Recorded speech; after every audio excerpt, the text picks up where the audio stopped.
Hello, I'm Mantastic and Fantastic, and today I'm going to be reviewing and analyzing the Gemstone Princesses, as they could be the next generation for damage enhancement. So, the purpose of this video is mainly to highlight the key points from my article, as this Director's Choice Carnival is coming up that features these Gemstone Princesses at a higher rate. So, without further ado, let's jump right into it. So, basically, this Gemstone Princess series is basically a Godfest, oh no, sorry, a gala exclusive monster that you can only roll in the respective gala. So, for instance, Silk can only be rolled in fire galas, going across so on and so forth. So, they are considered relatively rare to roll because of that reason. Normally, you only can roll the particular color during that gala, so this Director's Choice is a little bit different.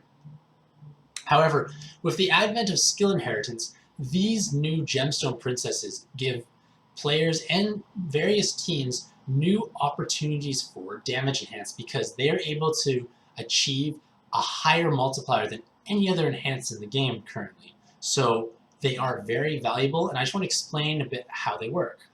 So, at a glance, each princess has average stats and average awakenings, so they're not necessarily used as subs. You're most likely going to be using them as an assistant for skill inheritance. So the formula for calculating their damage enhance is 1 plus 0.3 times n, where n is the number of respective awakenings. So with the exception of Silk, I'll use celery, carrot, as an example. For each skill boost on your team, you gain an additional 1.3 times multiplier. So say your team had 7 skill boosts, for instance. That means you would have 7 times 0.3, which equals 2.1, plus 1 is 3.1 times. That is huge, but I'm certain many teams can actually achieve more than 7 skill boosts. So you'd be hitting a gigantic amount of burst damage. If we go across all of them, Silk enhances takes into account Fire Enhance, Light Enhance, Heal Orb Enhance, and it's only 1.15 times. So instead of 0.3, it's 0.15. Otherwise, Celery is 1.3 for skill boosts. Cameo is Dark or Wood Rose, so you can use them on either team. Facet is 2 prongs, so teams like Kaede, who have triple TPA, and tons of those would love Facet.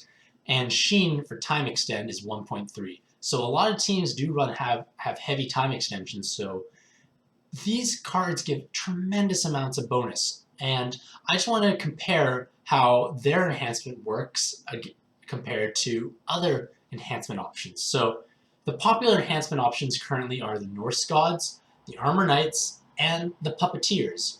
So the big standout is the Norse Gods. They gain they gain 2 times damage. Armor Knights are 2.5. Puppeteers can be 2 to 4 times damage. I'll explain that shortly. So, looking at the number of turns, it's apparent that the Norse has 2 turns, and the Puppeteers are permanent. They each require each have different requirements for triggering their multiplier, whether it be awakenings, colors, typings, or for red, blue, green teams. So, various cards have situational uses as subs. The princesses are situational at best because they're rather lackluster in terms of stats and awakenings. The Norse are very powerful subs because they have great awakenings, they have the powerful weighted stats, and a lot of them are even used as leaders already, so you're probably using them as is. The Armor Knights, terrible subs.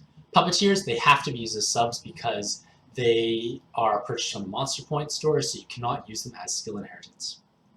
Now, if we look at the cooldown, the Armor Knights actually have the lowest cooldown, Norse with 12, and the haste as well. Princesses are 14, Puppeteers are 15.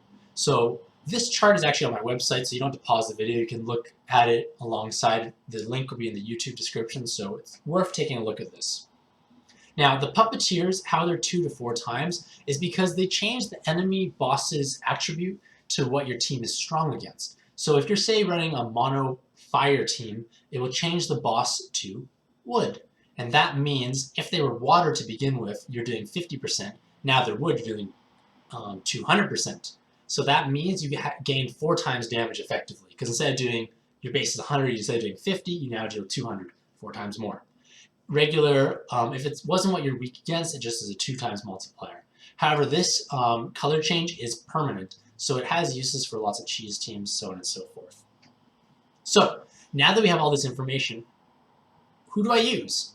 Now, this answer to this question is basically going to be using this chart as reference. It comes down to what type of enhanced value are you needing. For instance, the princesses give the most damage by far. So if you need gigantic burst, they are your go-to girls. Conversely, the Norse gods, because of that 2 turns of damage enhance, they have a lot of value, especially in high-end dungeons where you have back-to-back dangerous floors. The best example is Arena of any difficulty. Well, maybe except 3, it's not going to work as well. But Arena 1 and 2, you have a very terrifying floor right before the Callies, and then you have the Callie itself. So if you use the Norse god on the floor prior to the Callie, you will guarantee you kill that floor with minimal active usage, and then you still have the damage enhance for the Callie to push them below their threshold.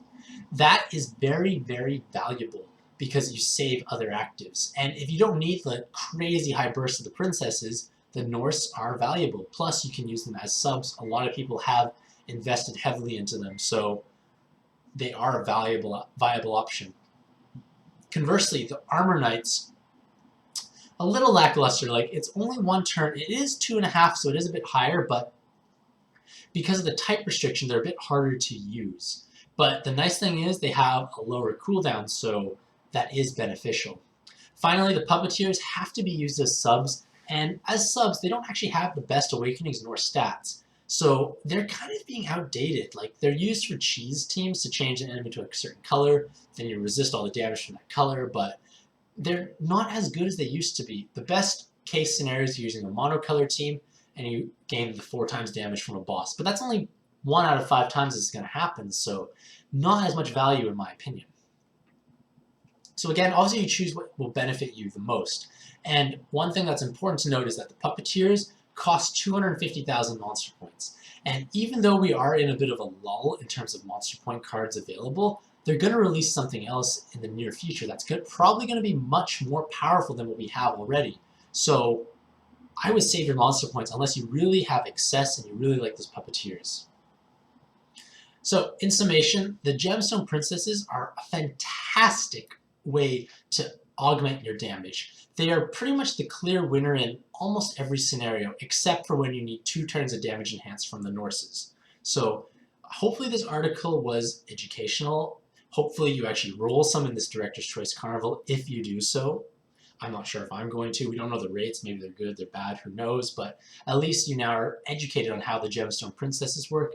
And just remember this formula of 1 plus 0.3 times n, where n is the number of respective awakenings. This chart is pretty helpful. I refer to this chart quite often to remember what they enhance. So hopefully you just check this article out. It's in the description below. Have a mantastic day. Let me know what you think and how you plan to use them. And happy puzzling.